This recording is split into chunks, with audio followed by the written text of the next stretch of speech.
Les agradecemos por acompañarnos en nuestro primer conversatorio. La Secretaría de Responsabilidad Social Universitaria de la UAP tiene proyectos, actividades que nos ayudan a reunirnos, a charlar distintos temas, a tratar distintos temas. Y en este caso, este conversatorio está tratando sobre un tema que nos atraviesa como sociedad, que es la violencia doméstica. Les agradecemos por acompañarnos, sabemos que de a poquito va a ir llegando más gente, pero bueno, queremos comenzar por respeto a los que llegaron puntuales. Tenemos nuestras invitadas, las vamos a presentar. Ellas son Ivana Tonuti, ella es licenciada en Trabajo Social, está concluyendo su maestría, así que oportunamente la tenemos aquí con nosotros para tratar este tema. Y tenemos a la licenciada en Psicología, Karen Galarza, que también va a estar compartiendo sus experiencias y sus conocimientos con nosotros. Creemos que como universidad, como formadora de profesionales, esta casa debe tratar estos temas. Cada uno de nosotros en el lugar donde estamos podemos o estar sufriendo o haber sufrido o conocer gente que está pasando por este tipo de situaciones, y tenemos que tener las herramientas adecuadas. Así que esperamos que ellas puedan compartir con nosotros sus conocimientos y que podamos tener un momento en el que sea conversatorio, en el que ustedes puedan hacer preguntas y bueno, entre todos podamos sacar conclusiones, ¿sí? Les agradecemos a las chicas por estar acompañándonos, y como solemos hacer nosotros cuando comenzamos nuestras actividades, vamos a hacer una oración para invitar a nuestro Dios a que nos acompañe en este lugar. Le voy a pedir a Fernando que nos acompañe. Oremos. Señor y buen Dios que estás en los cielos, gracias por darnos este privilegio de estar aquí. Te rogamos que todo lo que podamos aprender, hablar y escuchar, Señor, sea para nuestro bien y también para el bien de las personas con las cuales podamos encontrarnos en el futuro. Ayúdanos a desarrollar nuestros talentos y dones de la mejor manera y para tu gloria.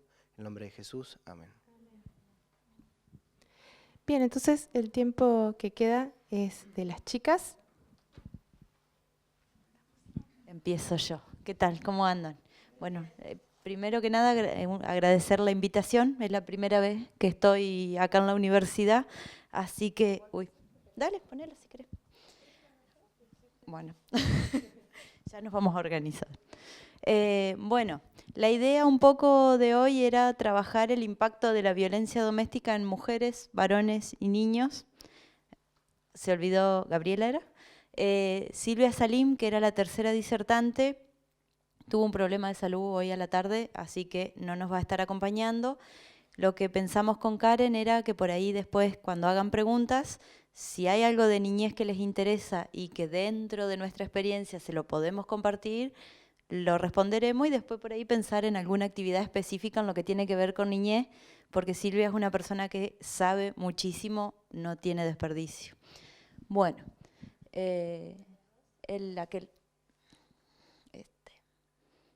bárbaro.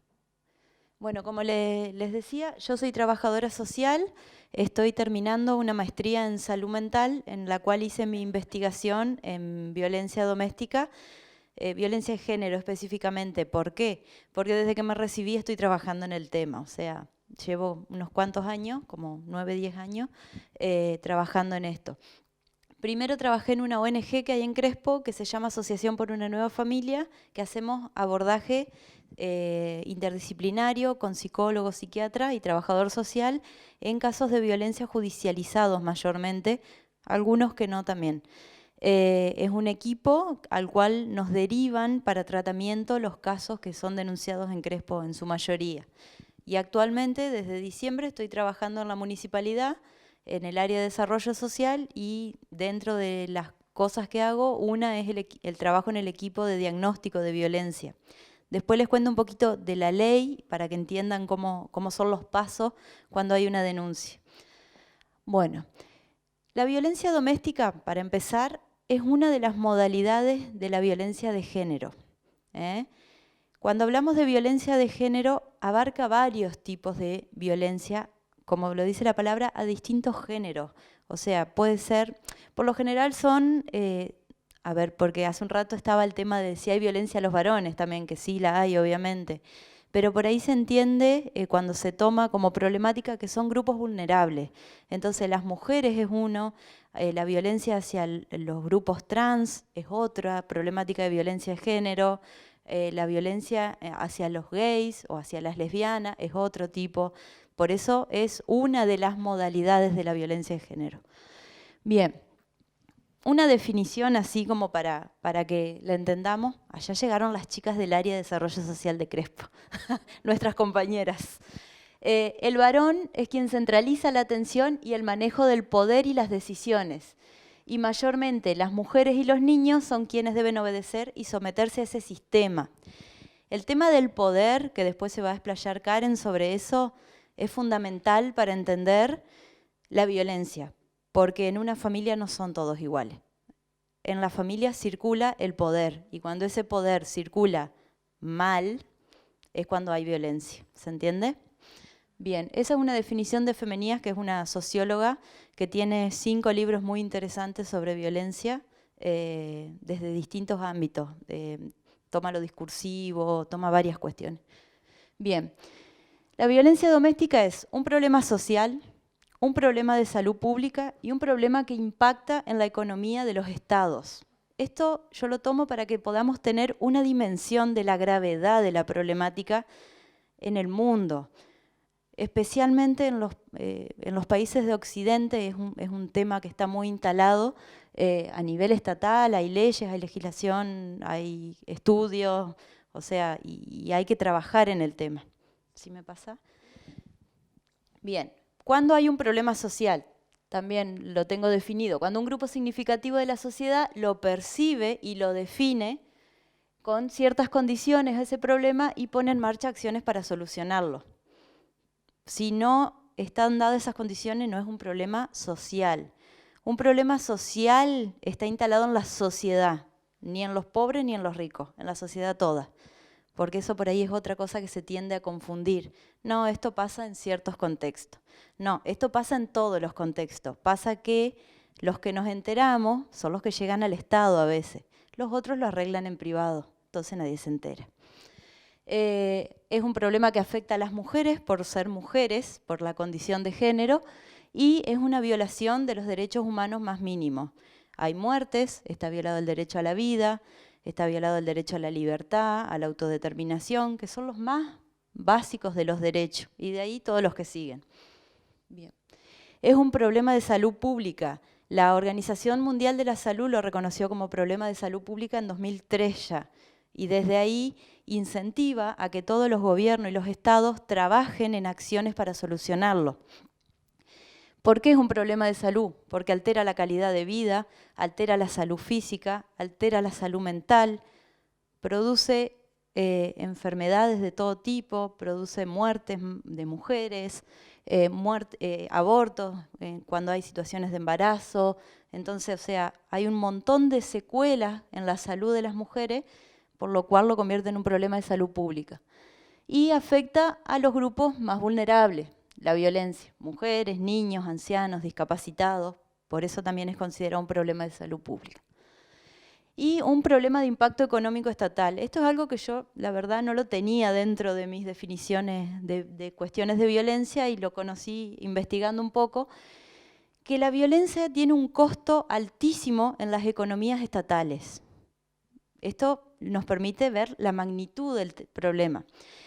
No hay muchos estudios hechos en torno a esto, pero uno dice que está hecho en Centroamérica, que es entre el 1,6 y el 3,7 del PBI de un país, lo que se gasta.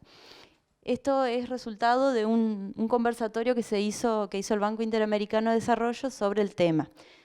¿En qué se gasta en violencia? Días de hospitalización de las mujeres, salud, justicia, mantenimiento de los programas de intervención, de los refugios, el procesamiento de las denuncias, del agente policial que le hacemos la denuncia, el juez que trabaja la denuncia, los equipos interdisciplinarios. Impacta además en la productividad de las mujeres. Dice que las mujeres después de tener episodios de violencia grave suelen faltar a trabajar, que suelen perder sus trabajos por la violencia y por lo que genera la violencia. baja el rendimiento.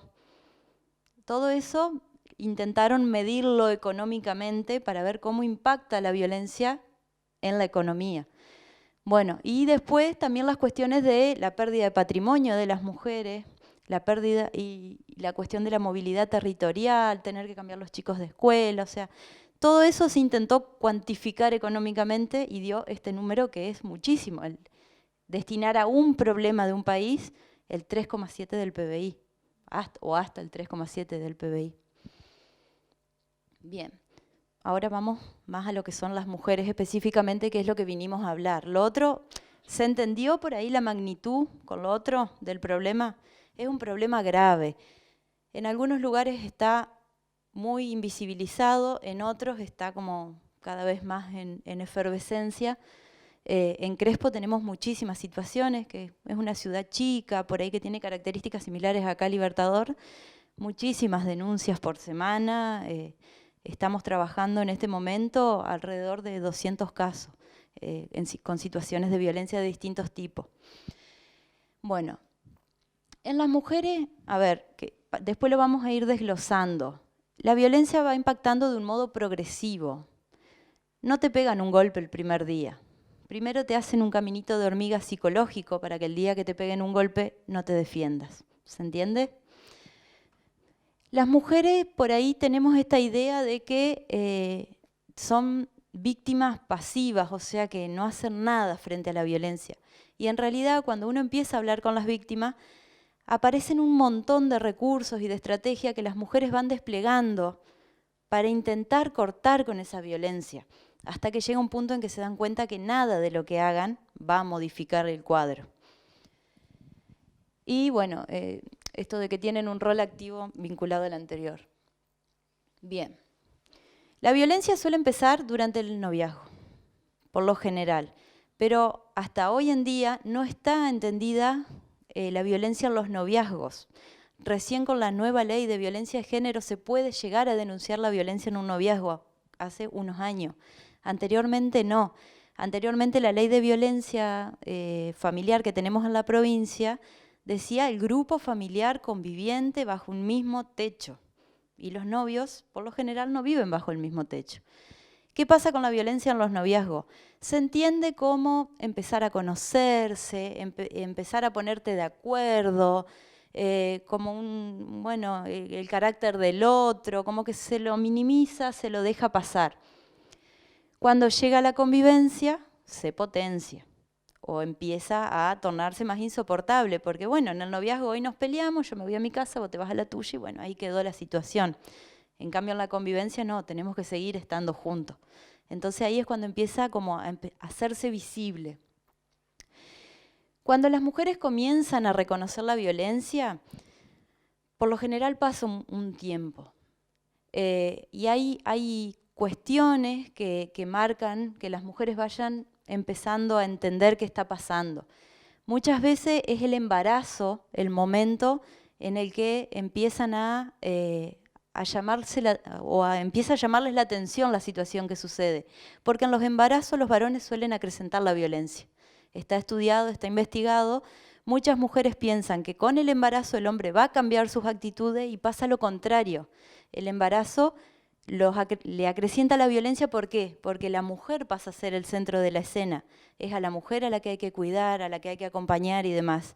Entonces, ese poder del que hablábamos es como que tiene que manejarse de otro modo, cuando antes era el hombre el que había que atender y demás.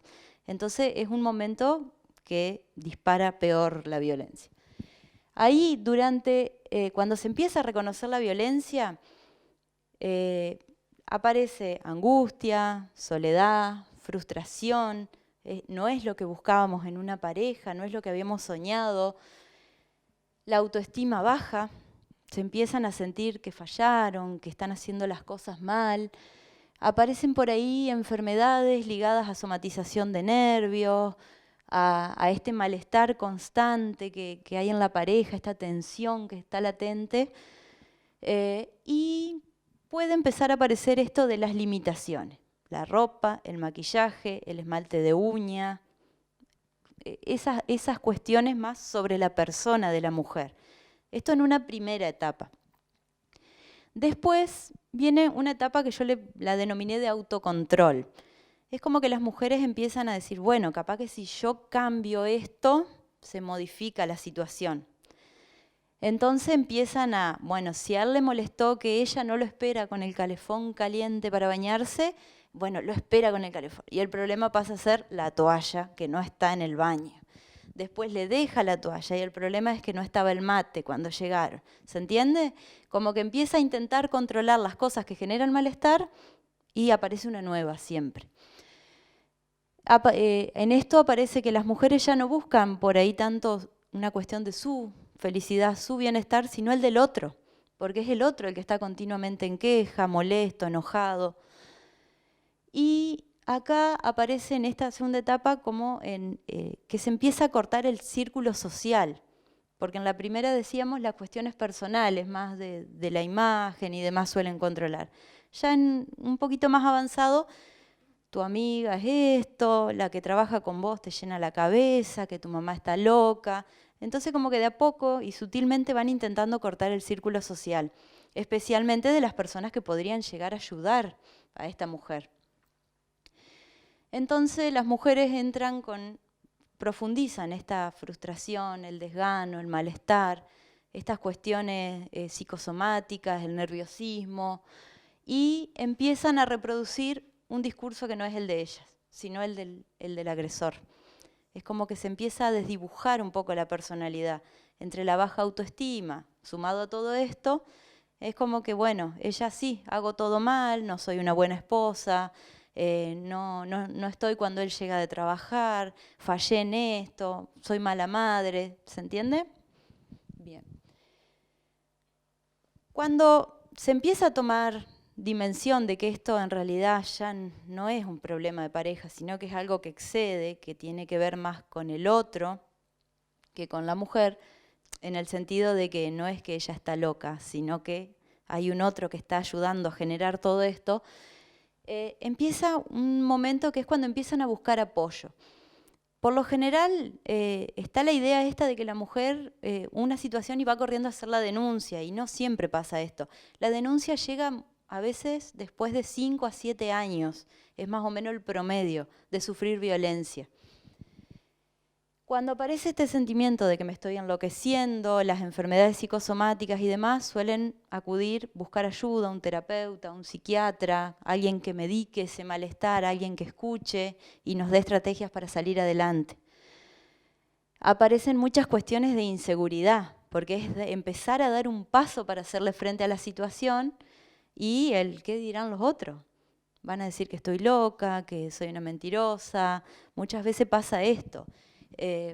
Las mujeres por ahí vienen y te cuentan unas situaciones horribles que vos ya, los que trabajamos en violencia, situaciones que ya escuchamos muchísimas veces, te dicen, vos no me lo vas a creer. Y sí, te lo voy a creer porque sé que es así y porque ya lo escuché un montón de veces a historias similares. Muchas veces aparece el sentimiento de culpa, de que son ellas las culpables. Entonces, como que se niega la situación de violencia. ¿Por qué? Porque soy yo la que hago mal las cosas, soy yo la que no cumplo con lo que él espera, soy yo la que no estoy a la altura de la circunstancia. Y ahí aparecen estas cuestiones que tienen que ver con el peso de los mandatos. En la investigación que yo hice, una de las preguntas que yo tenía era qué cosas dan continuidad a la relación de violencia y qué cosas empiezan a marcar quiebres. Hasta por ahí, bueno, hay relaciones que la muerte es el fin de la violencia, no la separación. Y entre las cosas que le dan continuidad a una situación violenta, los mandatos sociales es el motivo. Que te casás para toda la vida, que hay que estar en las buenas y en las malas, en la salud y en la enfermedad, que las mujeres somos histéricas, somos locas, o sea, son un montón de cosas que tenemos que ser buenas esposas, que tenemos que ser amas de casa, son todas estas cosas que por ahí de a poco algunos van rompiéndose, pero en la gente más grande todavía tienen mucho peso. Hoy hablábamos de la importancia de por ahí poder hacer investigaciones a nivel local. Vivimos en comunidades en donde, por ejemplo, la fe tiene muchísimo peso, más allá del credo que cada uno practique. pero el casarte para toda la vida es una de las cosas que a las mujeres le cuesta muchísimo poder quebrar y decir, no, yo me casé para toda la vida, pero para ser feliz, no para que me maten. ¿Se entiende? Hay cuestiones que cuando está en riesgo la integridad de la persona, hay que entrar a repensarla. Y bueno, una etapa ya más avanzada es cuando aparece la intervención del Estado. Yo acá no lo tengo planteado, pero les comento brevemente cómo se trabaja acá en Entre Ríos. Nosotros tenemos dos leyes. Una ley nacional, la 26485, que es la ley de violencia de género conocida, que tiene su adhesión provincial. Es una ley súper amplia, es una ley pionera a nivel Latinoamérica en cuanto al contenido, porque prevé un montón de legislación, o sea, legislación en un montón de aspectos de la violencia. La doméstica, la obstétrica, la sexual, o sea, no se queda solo en un tipo de violencia, sino que abarca un montón de tipos de violencia que sufrimos las mujeres. Esa ley es la que habilitó, por ejemplo, las denuncias de violencia en los noviazgos. ¿Por qué? Para denunciar no es necesario estar conviviendo. Cosa que entonces empezaron a aparecer denuncias de parejas que se separaron por violencia y la violencia sigue, de noviazgos violentos, de gente que por ahí es perseguida en la calle por un nombre o cuestiones por el estilo. Y tenemos la otra ley, que es la 9198, que es una ley vieja, es una ley del año 94, que fue cuando a nivel nacional se empezó a legislar la violencia familiar. Nuestra provincia adhirió. En esa ley se prevé también, o sea, son similares en cuanto a sanciones y demás, pero en la provincial el grupo tiene que estar conviviendo.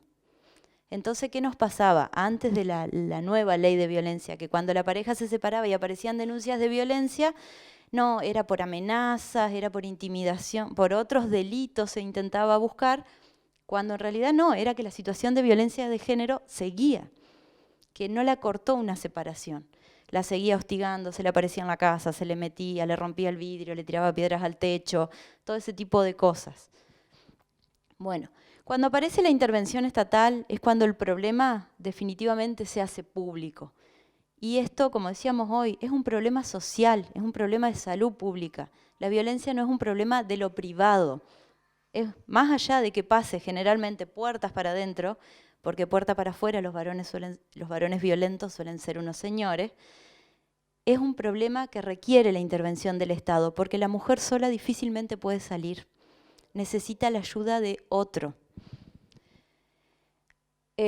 Cuando aparece la intervención estatal es cuando se denuncia. A veces se denuncia a tiempo, pero a veces llegamos a la muerte de la persona. De hecho, en Argentina tenemos tasas altísimas de femicidio. Y en nuestra provincia estamos allá, bastante arriba después de las provincias más grandes de la Argentina. Aparecen también situaciones de lesiones, o sea, por ahí la mujer se anima a denunciar cuando la lastima. Yo la verdad que he visto pocas mujeres lastimadas por violencia y las que vi son muy impactantes, pero el mayor daño que genera la violencia es el psicológico. Vos las ves, las escuchás y están destruidas y no tienen ni un moretón, ¿se entiende? Porque ese es el primer camino. Para que haya violencia física, necesariamente previamente hubo violencia psicológica. Y si te pones a escarbar un poquito en profundidad, aparece la violencia económica, la sexual, aparecen todas juntas. Y cuando la mujer hace la denuncia, otra cuestión que suele aparecer es el miedo al agresor. Siempre le tuvo miedo, pero ahí le agarra más miedo porque ella cambió su actitud. Entonces no sabe cómo puede llegar a reaccionar él ante ese cambio de actitud que tuvo ella. Ella fue y le metió una denuncia, cosa que nunca antes había hecho. Entonces, ahí algunos agresores suelen acrecentar su violencia. Entonces, ¿qué hacemos? Cuando entrevistamos a la mujer que acaba de denunciar, le decimos qué cosas puede hacer. Vos tenés que llamar a la policía si él aparece, si él incumple la restricción. La policía tiene que ir enseguida. No te quedes solas las primeras noches. Llévate a tu mamá, a tu amiga, a tu hermana. Cosas que te den seguridad y que a su vez ayuda a frenar un poco ese otro que suele estar bastante molesto.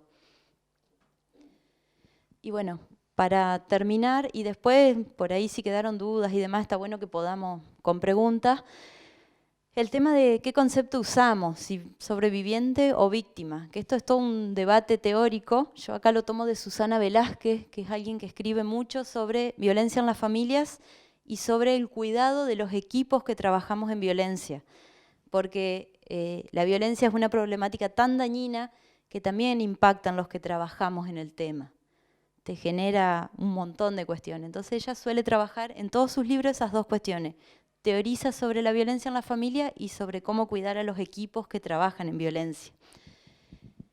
Ella plantea que las mujeres que viven violencia son sobrevivientes, aunque a veces no sobrevivan, ¿se entiende?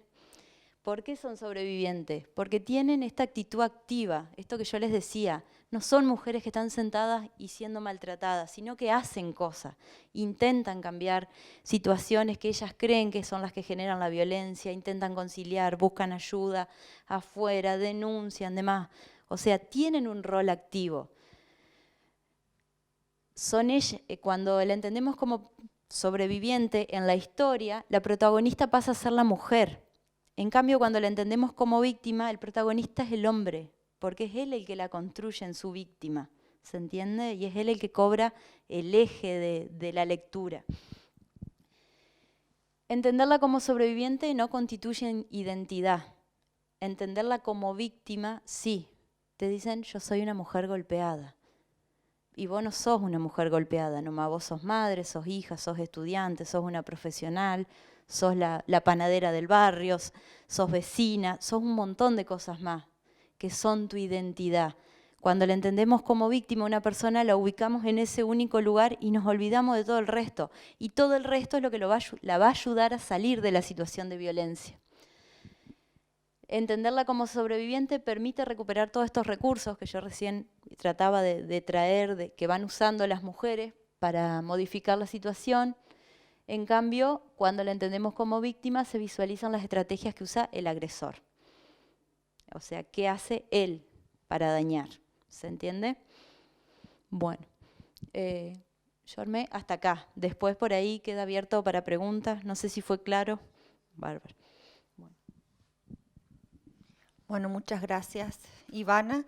No sé si alguien quiere hacer ahora una pregunta acerca de lo que estaba comentando Ivana, o quieren que después conversemos, porque esto es un conversatorio.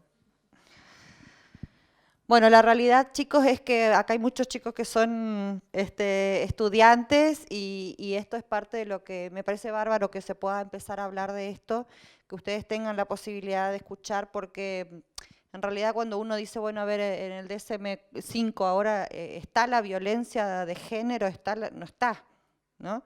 Pero la realidad es que, como explicaba Ivana, más de una vez les va a tocar que va a llegar y el motivo de consulta va a ser una depresión, ansiedad o incluso a los médicos. Hay gente que va a llegar y problemas, digamos, de salud, y si nos quedamos solamente con eso y no indagamos, posiblemente no estemos viendo que el origen tiene que ver con esto, ¿no? Entonces, por eso es muy importante que podamos tener esta segunda lectura, indagar, mirar, buscar, porque esto también puede ser una forma de poder trabajar no solamente sobre el síntoma, ¿no? Que es aplacar, o si está deprimida, bueno, que tome una pastilla y entonces se mejore, sino que haya un cambio realmente en toda esa familia.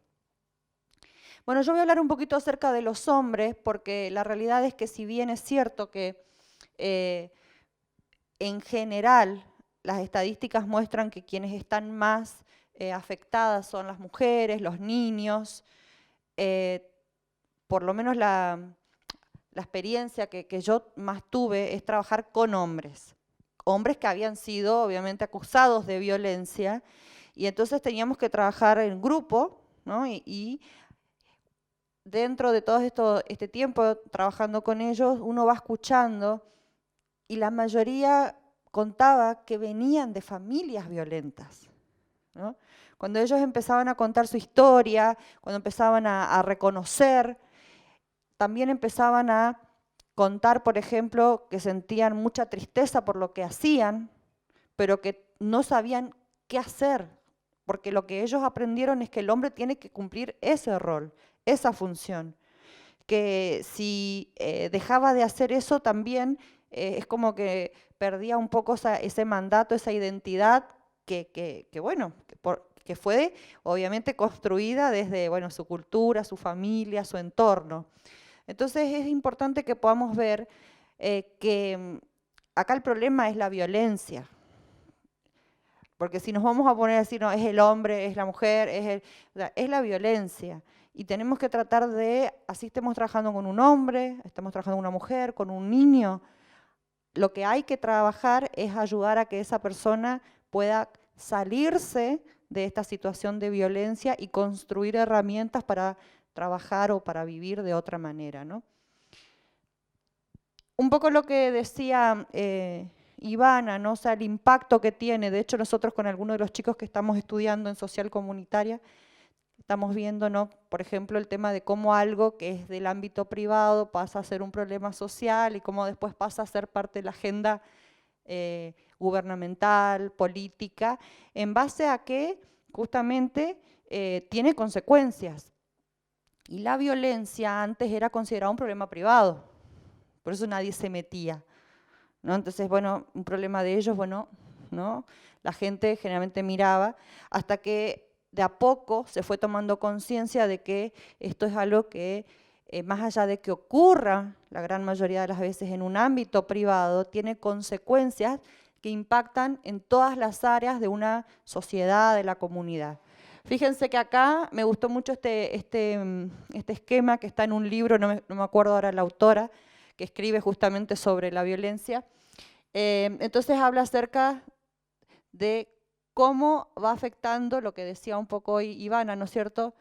La educación, en el caso de niños, por ejemplo, se sabe que niños que están en un hogar donde hay violencia tienen más dificultades en su rendimiento académico, ¿no? En la concentración.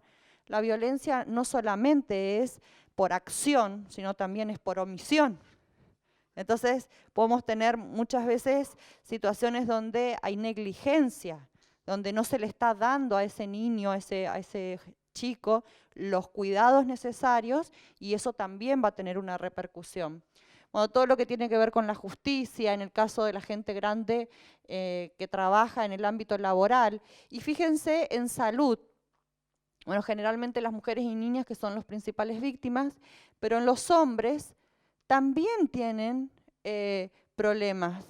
Muchas veces encontramos que hay, y se está estudiando, que hay mucha relación con problemas cardíacos y que las personas que terminan desarrollando problemas cardíacos generalmente han sido personas, hombres violentos, ¿no?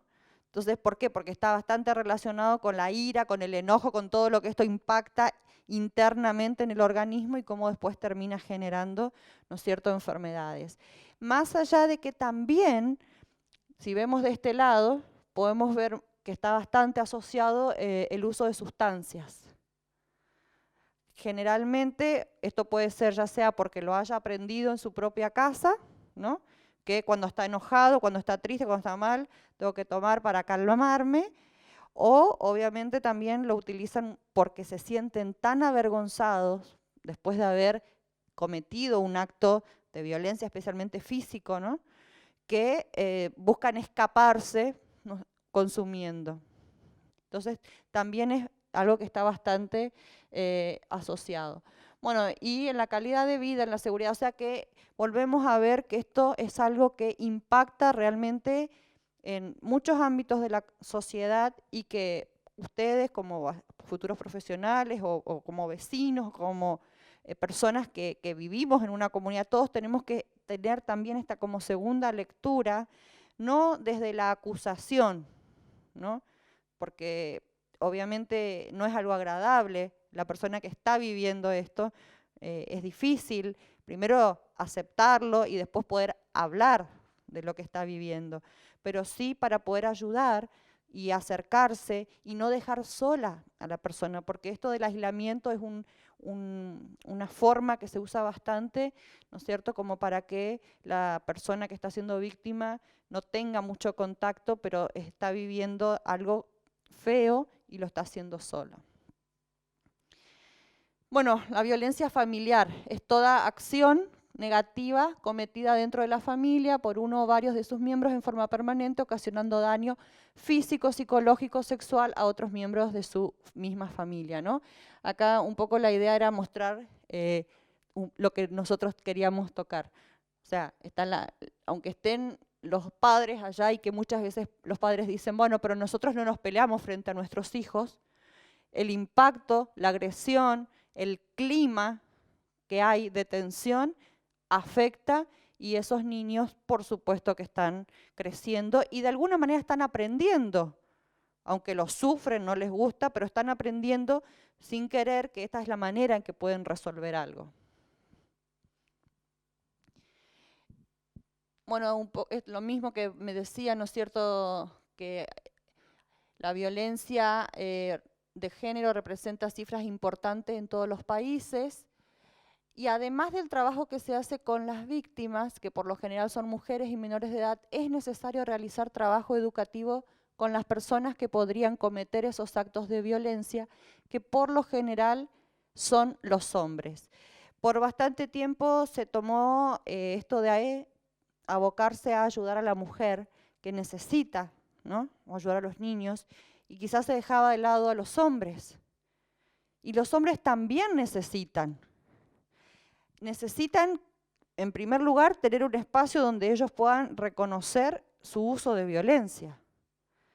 Y en segundo lugar, un espacio donde puedan reaprender cómo poder relacionarse, porque hay una realidad, muchas veces la pareja, la mujer, no quiere separarse del hombre, porque tienen momentos lindos también.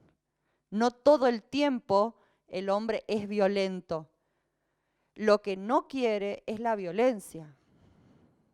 Y esto también es bueno ayudar a que puedan ellos entenderlo. Es decir, acá lo que hay que tratar de sacar de esta familia es la violencia. Porque generalmente la mujer justamente dice, no, pero si yo quiero que mis hijos crezcan con el padre, o me casé para toda la vida. Y realmente hay momentos en donde pueden tener momentos agradables, lindos, o puede ser muy amoroso, pero lo que no quiere es la violencia. Entonces poder decirle esto también le da cierta tranquilidad, porque la mayoría de las veces el mensaje que se da es, déjalo, andate, ¿no? Ahora, si esa persona lo deja, pero no hace todo un trabajo desde la mujer, aprender a poder decir, basta, no voy a aceptar que pase esto o aquello, o el hombre no aprende a respetar, van a seguir replicando esos modelos con otras personas. Entonces no se terminó el problema, se cambió de personaje. Entonces esto es importante. Es necesario por eso llevar a cabo acciones de prevención de la violencia con la población masculina para que sean parte de la solución de este problema y se conviertan en aliados en la construcción de una cultura de paz que sirva de marco a las relaciones entre los géneros. Hoy se habla mucho acerca de las nuevas masculinidades, ¿no? Hace referencia a que generalmente se ha trasladado la idea al hombre de que tiene que ser ¿cómo tiene que ser el hombre? ¿Qué se le dice? Incluso cuando son chiquitos, ¿qué se le dice al hombre? Tienes que ser macho, que no llora, ¿no? Tiene que ser el que sostiene la casa, tenés que traer la plata, cuando seas grande sos el que tenés que...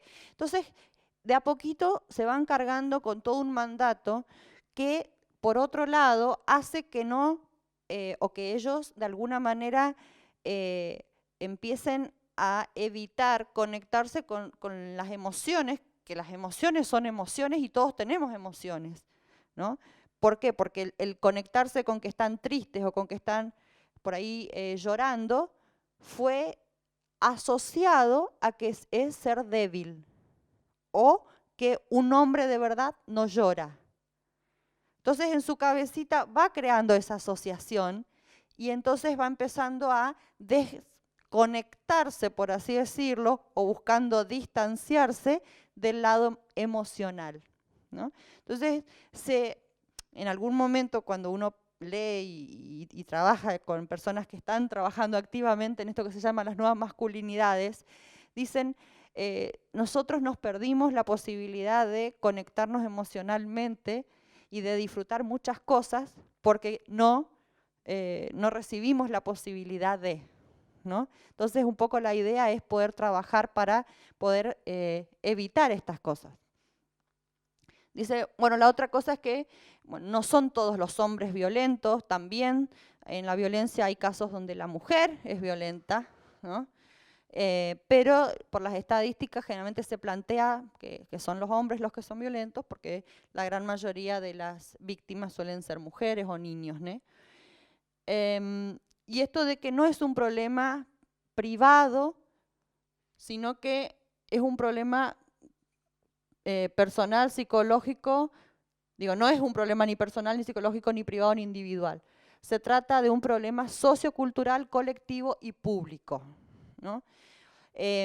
Cuando hablaba Ivana acerca de cómo la mujer va como tratando de conformar y de adaptarse al hombre para que el hombre no se enoje, hay una autora que plantea esto como silenciamiento del yo, ¿no? Se va silenciando, se va como de alguna manera escondiendo, tratando de agradar al otro, hasta que muchas veces termina obviamente con una depresión. Me acordaba cuando yo trabajé acá en Vida Sana, hablando también de las clases sociales, ¿no? Por ahí la violencia, cuando pensamos en violencia tenemos que pensar siempre en relaciones de una relación basada en el poder y el control, que se puede manifestar desde el abuso físico, que sería como el más fácil de detectar, pero también obviamente está presente el abuso psicológico, emocional, económico, la manipulación de los niños, la intimidación. Y me acuerdo de una mujer que me contaba que, bueno, ella era una profesional, estaba muy bien económicamente, y ya en ese momento no estaba en pareja, pero ella me contaba que cuando había estado casada, bueno, ella dejó de trabajar porque un poco la idea era, bueno, vamos a casarnos para que vos puedas estar en la casa, ¿no? Una cuestión como bastante, ¿no es cierto?, soñada, esto de que ella esté en la casa, que cocine, pero de pronto ella se empieza a dar cuenta que en la casa donde estaba viviendo, que era la casa del hombre, ella no podía tomar ninguna decisión. Quería poner una cortina y llegaba a él y le decía, no, esa cortina no. Quería hacer esto, no, eso no. Quería hacer tal cosa. Entonces de a poquito ella empezó, ¿no es cierto?, a de entender que esa no era su casa y que la función de ella era hacer la comida, atenderlo, pero no podía opinar, no podía, y empezó con una cuestión de autoestima baja. Entonces ella era periodista, había dejado su trabajo, y dice, yo ya me había olvidado que yo podía escribir, que yo podía trabajar y que era reconocida desde mi profesión, ¿no? Entonces, en ningún momento ella sufrió un golpe. Por eso también era muy difícil entender lo que le estaba pasando. Ella me cuenta que donde ella hace como el clic fue cuando en un momento alguien le pide que por favor haga una nota escribiendo para una revista y ella es como que de ahí se conecta otra vez con su profesión y empieza un montón de gente a felicitarla, a decirle mira qué bueno, está muy bien lo que escribiste, y es como que a partir de ahí ella se conecta otra vez con lo que ella era, que ya se había prácticamente olvidado, y empieza obviamente a tratar de buscar ayuda y salir, y no. Pero en ningún momento hubo un golpe en esa pareja. Sin embargo, ella estaba viviendo una situación de abuso, ¿no? Entonces, es un problema que afecta de todas formas. Vamos. Bueno, tiene que haber esta condición que es ese poder y control, ¿no? Es parte de lo que uno tiene que evaluar.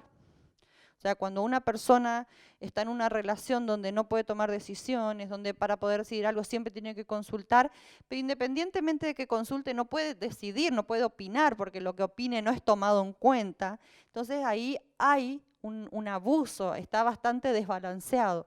Ahora fíjense que para que alguien esté acá arriba, o sea, para que alguien pueda tener el poder y el control sobre el otro, sí o sí el otro tiene que sentirse que no puede opinar, que no es valioso, ¿no? Entonces, por eso es que esto termina apuntando directamente a la autoestima de la persona. Porque una persona con buena autoestima, que puede poner límites y que puede defender sus derechos, difícilmente pueda estar en una relación así. Ahora, si esa persona al principio está enamorada, va recibiendo de a poquito y de a poquito este mensaje de que sos tonta, siempre te mandás macana, hablas pavada, ves que las cosas te salen mal, ¿no? De a poquito empieza a como ir minando esa autoestima. Y en esto que decía que es progresivo, fíjense que cuando yo trabajaba con los hombres, un ejercicio que hacíamos era hacer una planilla y entonces ellos tenían que poner todas las relaciones que tenían, una vez que más o menos ellos tenían identificado todos los tipos de abuso, qué sé yo, el abuso físico, psicológico, emocional, que conocían y sabían y podían identificar. Entonces llegábamos al punto donde hacíamos una planilla y ellos tenían que cada uno poner en su propia historia las relaciones que tenían. Por ejemplo, bueno, ¿a qué edad tuvo su primera relación de su novio? ¿Cuánto tiempo duró? ¿Y qué tipo de abuso ya estaba en esa relación? Y es interesante porque la gran mayoría podía darse cuenta a través de este registro que la violencia fue escalando con cada relación, ¿no? Al principio con la primer novia quizás era más psicológica, después ya era la cuestión económica y después ya venía, ¿no es cierto?, el tema del empujoncito y después, o sea que fue escalando porque la violencia es progresiva también. ¿Sí? Los mandatos sociales, ¿no? Esto es parte también de lo que tenemos que ver cuando trabajamos especialmente con hombres, ¿no? Desde que un hombre nace se espera que ejerza poder y para ello debe ejercer dominación sobre otros y otras. Ser el más fuerte, el más valiente, el que siempre tiene la razón, el que enfrenta más peligros, el que conquista, el más potente en la sexualidad, el que controla a las demás personas porque así lo admiran y lo obedecen. También me acuerdo un hombre que llegó acá a Vida Sana y él contaba y estaba realmente angustiado, estaba mal. Él decía, yo no sé qué le pasa a mi mujer, yo estoy muy mal, ella no quiere seguir conmigo, pero yo trabajo, le doy todo lo que ella quiere, no le hago faltar nada, a mis hijos también. Entonces empezamos a indagar, ¿no es cierto? Y resulta que, claro, él había entendido que ser hombre era ser proveedor económico, y ser proveedor económico de alguna manera hacía que él se ponga en una situación de poder y control. O sea, él le daba todo lo que ellas querían si a él autorizaba, ¿no? Entonces, cuando empezamos a trabajar sobre esto, me acuerdo que un día hay una rueda de poder y control donde va describiendo todo esto. Entonces, un día yo le digo, mira, yo te voy a mostrar algo y vos decime si a vos te parece que esto es algo que te suena familiar. Cuando yo le muestro esto, él mira y se queda como medio en shock, incluso se puso muy triste y dice, ese soy yo. Y yo no me había dado cuenta y no entendía, y es más, me enojaba porque mi mujer no podía decir, claro, la mujer no le decía, una quizás no sabía cómo decir lo que estaba viviendo, y la otra porque le tenía miedo. Entonces la cosa es que a partir de ahí él, bueno, empezamos a trabajar sobre esto para que él haga cambios, ¿no es cierto? Y obviamente no es fácil porque hay un modelo instalado de tantos años y un mandato. Pero vemos también que el hombre sufre esto a veces. A veces cuando hay una psicopatía es más difícil, pero si no, lo sufre y muchas veces quiere y acepta hacer este cambio.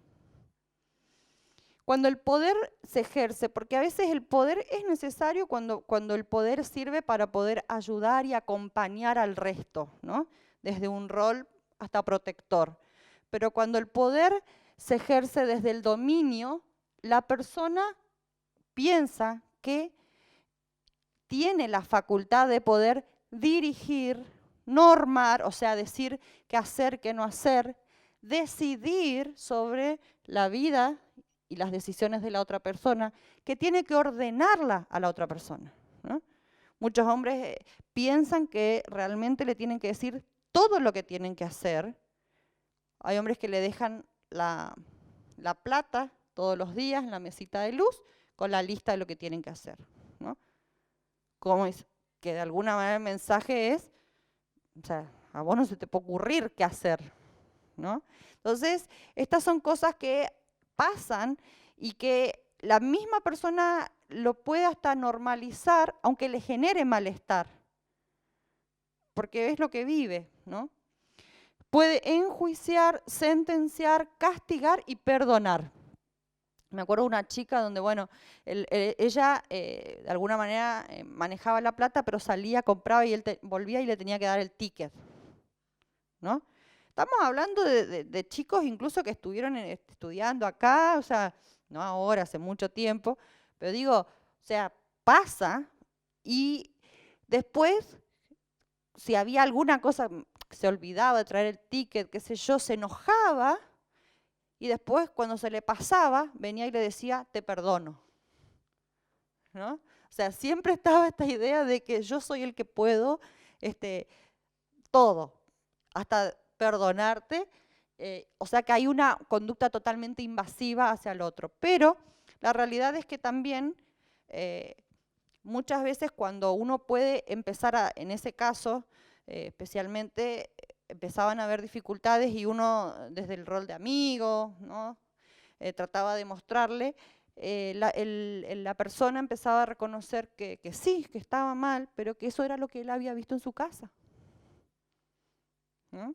Entonces ahí es donde uno tiene que tratar de buscar, bueno, entonces cómo podemos ayudar a alguien a que se abra y pueda aprender otra forma. Miren, hay algo que es bastante común, por eso digo a menos que haya una psicopatía, ¿no? Los hombres con problemas de poder y control tienen grandes dificultades para hacerse cargo de los sentimientos más profundos que tienen que ver con la vulnerabilidad. Ante todo, viven sus emociones en una lógica de todo o nada, blanco o negro, sin grises. O se sienten bien o se sienten mal, sin distinguir la gama de las emociones humanas. No tuvieron el entrenamiento de poder identificar las emociones, de permitirse conectarse si están tristes, si están alegres, de permitirse expresarlas. Y obviamente los aterra, porque esto es nuevo, y entonces ante esto toman una posición, ¿no es cierto?, como de más dureza.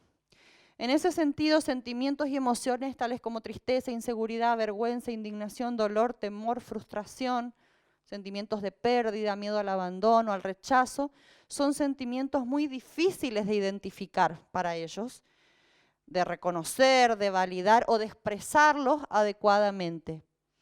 Por lo general acuden a la negación de esos sentimientos o a la minimización, ¿no? No, ¿qué te pasa? Nada. ¿No?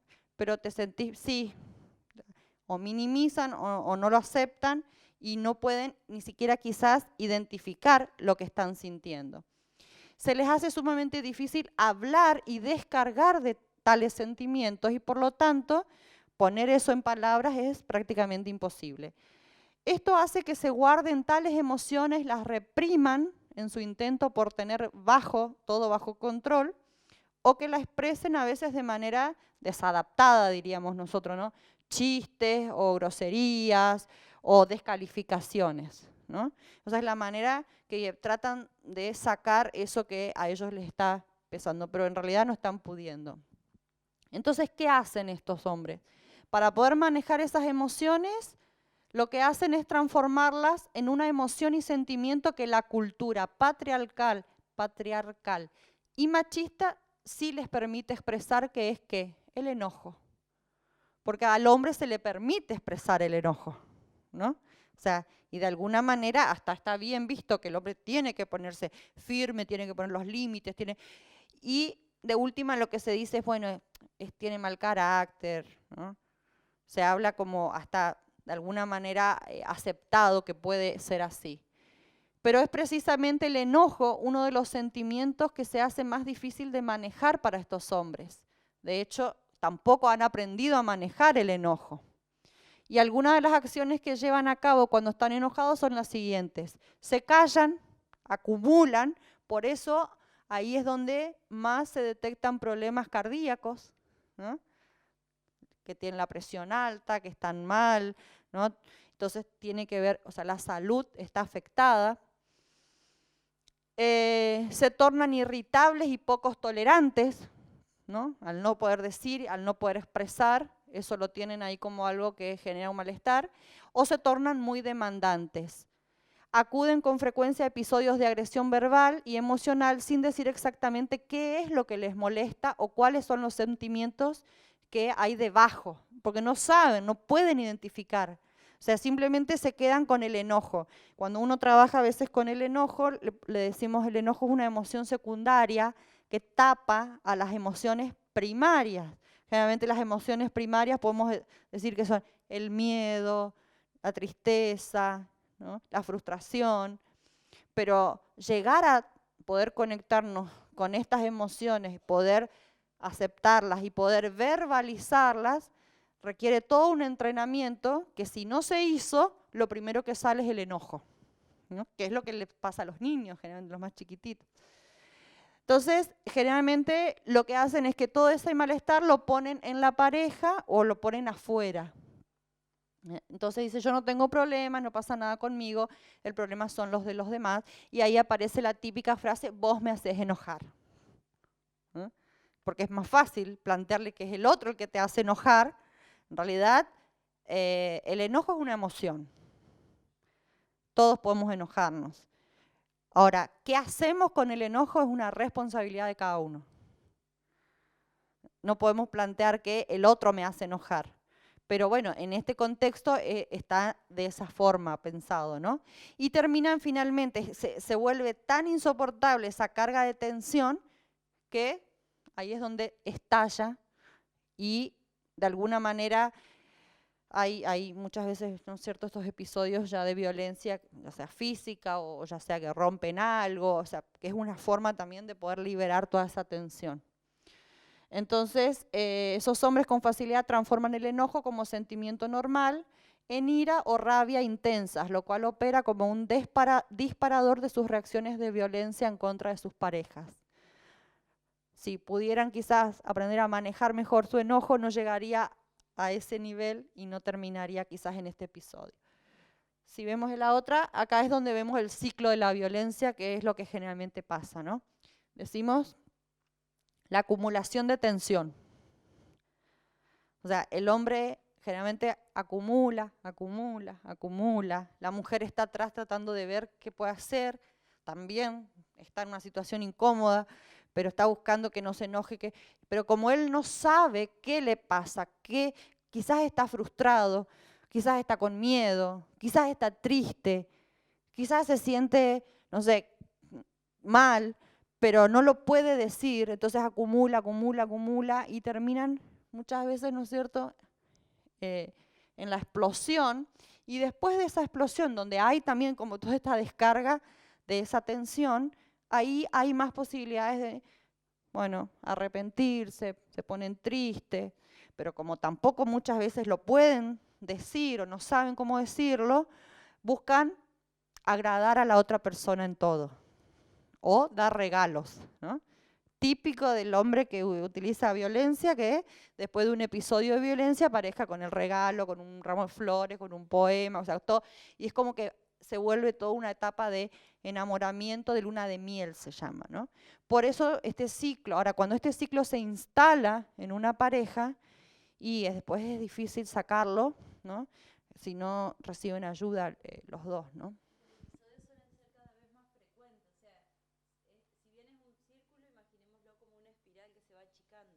Cada vez más seguido. Bueno, ¿qué podemos hacer, ¿no? ¿Qué podemos hacer ante esto? Contribuir a que se impulsen políticas institucionales de género que promuevan la equidad, así como la prevención en la violencia de género, tanto en lo interno de la organización como a nivel personal, familiar y comunitario. Esto es importante, es decir, esto se llama muchas veces ser activistas, ¿no? Es decir, a ver, tenemos que hablar de esto y tenemos que plantear que no se puede aceptar la agresión, la violencia, ¿no? Y que esto tiene que estar en todos los niveles, tanto en lo personal como en lo familiar y a nivel comunitario, en una comunidad. Entonces, de ahí todos somos responsables, ¿no? Promover la prevención de la violencia a través de programas que enseñen a identificar y manejar las emociones. Esto es parte de lo que muchas veces hacemos cuando planteamos con los chicos talleres o cosas que tengan que ver con lo prosocial, se llama, ¿no? Es decir, busquemos más bien, está bien, podemos identificar lo que no está bien, pero enseñémosle las herramientas adecuadas para poder resolver las cosas. Y eso, de alguna manera, está disminuyendo la posibilidad de que se instale la violencia. Promover la conformación de redes comunitarias de hombres para la prevención de la violencia. Tenemos que convocar a los hombres que por ahí incluso no necesita, o sea, hay hombres que entienden y que se dan cuenta de que esto es un problema, pero que va a ser más fácil que ese hombre hable con otro hombre a que lo haga quizás una mujer. O sea, que los hombres tienen que participar de esto que tiene en contra de la violencia. Mantener un diálogo y colaboración con las organizaciones de mujeres que tienen como propósito la atención de la violencia. Entender la violencia como un problema en el que intervienen múltiples aspectos, desde lo sociocultural, político, comunitario, personal, religioso. Corsi, que es un autor que habla mucho de violencia, plantea que algunas acciones que puede llevarse a cabo es develar los mitos y estereotipos culturales que sirven de basamento de la violencia. Bueno, un poco lo que estamos haciendo acá, ¿no? Este tipo de cosas, los chicos, cuando ustedes terminen su carrera, van a tener que hacer esto, ¿no? Salir a la comunidad, hablar, porque esto es parte también de lo que tenemos que hacer para concientizar, para sensibilizar y para poder ayudar a que la gente sepa cómo está viviendo. Proporcionar modelos alternativos de funcionamiento familiar, más democráticos, menos autoritarios, promover la creación de una red de recursos comunitarios para proveer apoyo y contención a las víctimas de la violencia. Crear programas de tratamiento y recuperación para víctimas y para perpetradores, ¿no?, de la violencia. O sea, no solamente centrarnos en una parte de la familia. Me acuerdo donde yo trabajaba, había una iglesia donde se trabajaba, no era donde yo estaba, pero en una iglesia donde conocí, se trabajaba en el mismo momento, por un lado con la mujer, por otro lado con el hombre y por otro lado con los niños. Y tenían que ir todos a trabajar, ¿no? Y cada uno de acuerdo a su edad, a su etapa, pero todos tenían que aprender, porque también nos pasaba de que cuando trabajábamos solo con los hombres, que trabajábamos estas cosas y que ellos buscaban, ¿no es cierto?, incorporar nuevas herramientas, pero la mujer no hacía tratamiento, pasaba que iban a la casa y ellos intentaban hacer algo diferente y la mujer lo miraba como diciendo, ¿qué te pasa? O sea, porque ya estaba instalado el otro estilo. Entonces, eso necesita que todos entiendan y puedan hacer cambios, ¿no? Bueno, incorporar acciones prioritarias en la prevención con niños y adolescentes, así como los hombres de la población general que no ejercen violencia. Es fundamental que con estas personas se revisen los patrones de crianza, las ideas con las que crecen los hombres, especialmente en torno al ejercicio del poder. Así podemos ayudar al desarrollar alternativas diferentes de afrontamiento, ¿no?, que es parte de lo que termina siendo un déficit para este tipo de cosas. Bueno, terminamos con esto, o sea, promovamos esto, ¿no? O sea, hablemos de las cosas, ayudemos a que la gente identifique señales, signos, lo que no tiene que tolerar, pero básicamente promovamos la paz.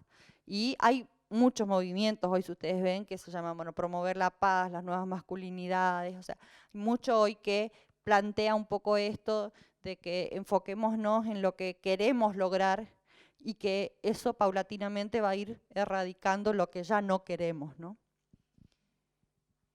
¿Alguna pregunta? Nosotros ya estaríamos terminando acá con Ivana.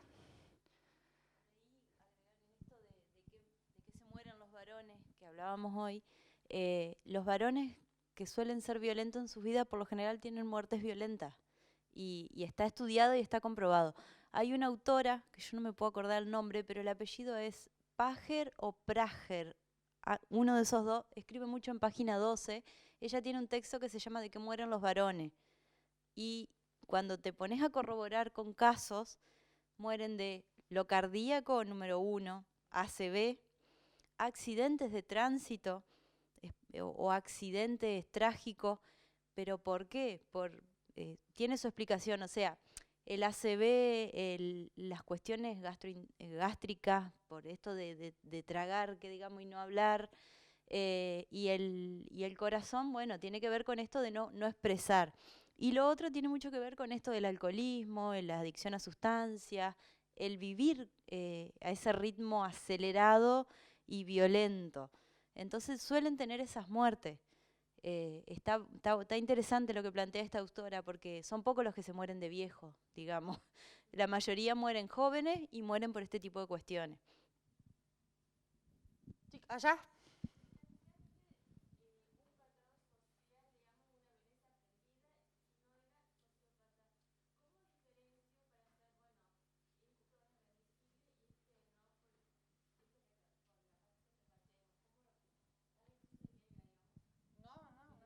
No, bueno, no. No es fácil, no es algo sencillo. Generalmente eso es algo que lleva mucho más tiempo y que requiere a veces la ayuda profesional para que uno pueda identificar que esa persona, digamos, no solamente, o sea, es violento, pero también es, podemos decir, psicópata o sociópata, ¿no? O sea, que esto ya es algo que, digamos, excede a esta cuestión aprendida. No sé, yo no quiero ser, ¿cómo decir? No es que no sea optimista, pero no hay muchas posibilidades de que un sociópata o un psicópata se cambie. Cambia una persona que es violenta porque lo aprendió, porque de alguna manera reconoce, se puede conectar más con sus emociones y entonces y decide hacer un cambio y lo puede, entonces ahí sí estamos hablando de otra cosa. ¿Hay un patrón en las mujeres que se relacionan con hombres violentos? O sea, y siguen, ustedes pueden ver que las mujeres tienen determinadas características y por eso deciden relacionarse, o sea, uno no decide relacionarse con alguien y sabe que es violento, pero puede ser que tengan alguna actitud o algo que haga que se relacionen. Hay cuestiones que por ahí aparecen, a ver, no es que hay una cuestión por ahí patológica, por decirlo demás, pero que tiene que ver con esto, me parece que mucho tiene que ver la crianza que recibimos. Cómo nos educan a varón y cómo nos educan a mujeres. Y lo que aparece muy repetido es esto de la sumisión, el conformar a otro, la autoestima baja. Por ahí cuando vos empezás a indagar en las infancias, como decía Karen, en muchas historias hay una historia de violencia en la infancia. Y en muchas otras, por ahí más que nada las mujeres, recuerdan una infancia feliz. No la recuerdan fea su infancia. Pero cuando empezás a indagar, bueno, ¿a qué jugaba? No, primero se limpiaba y se tendía la cama en casa, después se hacían las tareas y después se jugaba. Y en los varones eso no existe. O va mucho con el aprendizaje y cómo van creciendo, me parece. Entonces, por eso, como decía ella, hay que trabajar con la mujer y con el varón, porque si no, esa mujer después termina con otra pareja violenta. Es como que son como personalidades que se atraen, no sé, en algún punto. Es lo conocido, Sí. es lo más conocido, lo familiar. ¿Y van a otro? Sí, totalmente, totalmente.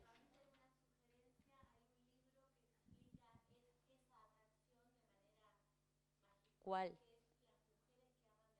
Ah, sí. Bueno, ese es el libro, Sí. está genial ese libro. Ujú. Ella habla del silenciamiento del yo y de la patologización. Bueno, también podemos hablar de los rasgos de dependencia, o sea, personalidad dependiente. Sí, y esta cuestión muy del amor romántico, creo que al amor romántico hay que tirarle con piedras, a la idea en sí, ¿se entiende? Porque es la idea que nos lleva a todas las mujeres por ahí a cuestiones de sufrimiento en algún punto, porque no existe en la realidad, y menos en la realidad de hoy en día en que las mujeres trabajamos, somos profesionales, tenemos nuestras personalidades, y es como que no encajás en ese modelo, y las que por ahí intentan encajar terminan sufriendo estas cuestiones. Y este gran patrón de que las mujeres tenemos que ser madre, tenemos que ser buenas esposas, ser ama de casa, y lo que implica ser eso. Porque ser una buena esposa implica que cuando tu marido llegue vos lo estés esperando y ese tipo de cuestiones, y hoy en día no se dan. Entonces, las que sufren violencia y las que no, también es como que terminás padeciendo ese modelo porque uno intenta encajar y no llega, porque tenés otro ritmo de vida. Claro. Claro, pero el patrón de amor romántico, si vos lo buscás, tiene que ver con eso, con un montón de expectativas puestas, especialmente sobre las mujeres, que es lo que te vende la novela, que digamos. Y no se puede.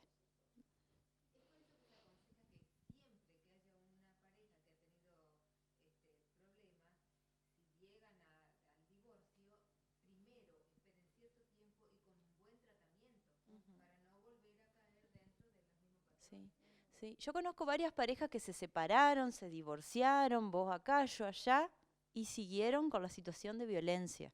Y en 2 de esos casos terminó cuando él se murió. Y él se murió de los modos que hablábamos. Uno con un paro cardíaco así en pleno día y el otro en un accidente terrible de tránsito. Y tuvo un impacto terrible en las mujeres esas muertes. Aún había uno de los casos que hacía años que estaban separados, ella ya tenía su nueva pareja, impactó muchísimo en ella. Y en la otra, ella estaba en una nueva relación, hacía como 1 año y pico que se había separado y cortó esa relación. Porque no, o sea, es tal el vínculo que se genera que a veces la separación no es la solución.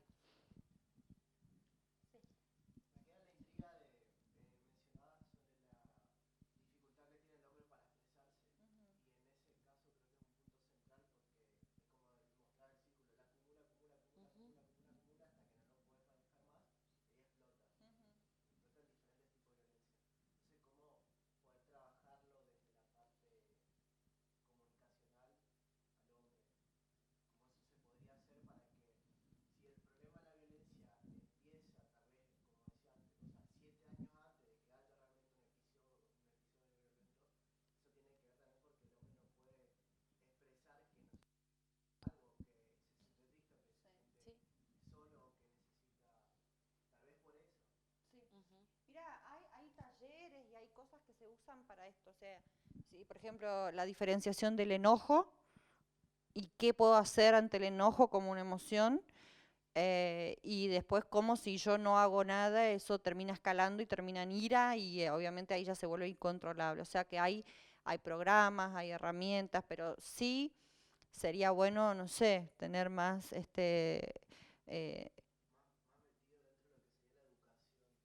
sí, sí, sí, sería buenísimo eso, pero bueno, es parte de lo que a veces cuesta todavía entender.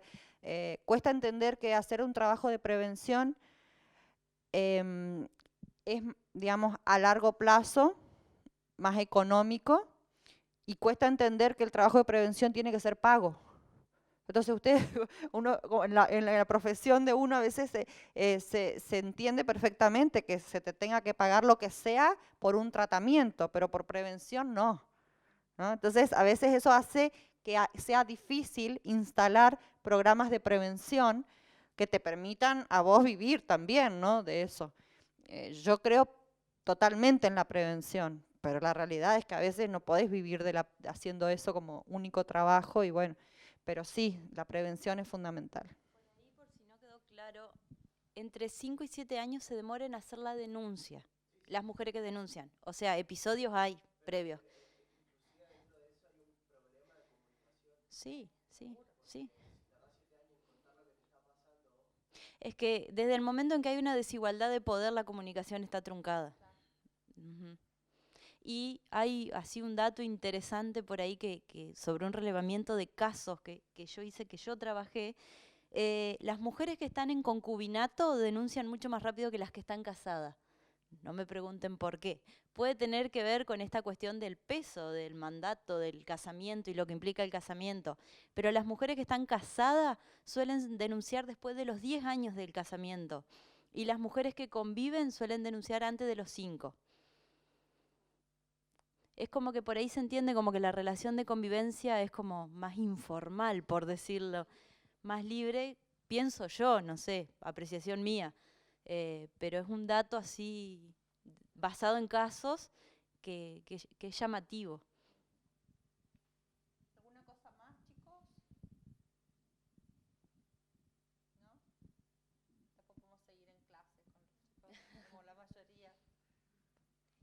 ¿Estudiantes de qué son? Ah, la mayoría, bien.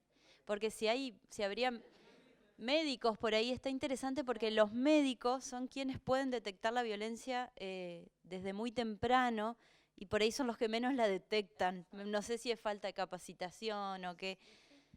Pero, por ejemplo, en niños, un niño que es golpeado, menor a 8 años, se nota en los huesos, con una radiografía lo sacás. O cuestiones así, que está bueno por ahí. Los psicólogos, bueno, tienen todo otro área de trabajo y mucho para lograr cambiar y demás, pero hay profesiones así como que son claves y les falta capacitación en violencia. Bueno, muchas gracias.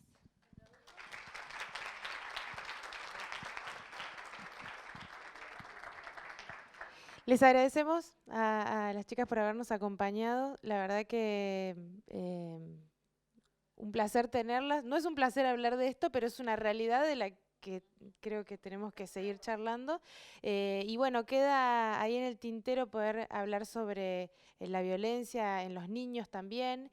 ¿Les parece que reprogramemos, reorganicemos y podamos tener un nuevo encuentro? Excelente. Bueno, un nuevo aplauso entonces para ellas, para ustedes. Les agradecemos por habernos acompañado y bueno, ya vamos a hablar sobre otro nuevo encuentro y sobre nuevos conversatorios para poder seguir conociendo y aprendiendo más. Muchas gracias.